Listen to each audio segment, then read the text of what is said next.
Hello, welcome all. Welcome in another important video. I hope you all are doing great. Let's move on to the next command line option, which is nothing but detached. Now, by this time, you might have observed whenever I run command, my terminal remains occupied.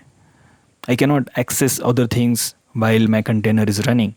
So this is not good because we might want to monitor something. We might want to run a few more images. So in that case, how we can access our command line? Okay, so we want to keep this container running and we still want to access our terminal, because if I close this, I cannot access my website. So how we can handle this? And the answer is detach option. So this detached option, it helps to run our container in the background.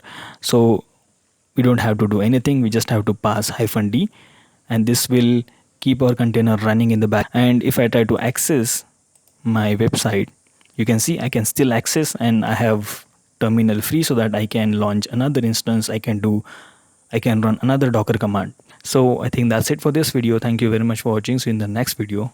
Bye.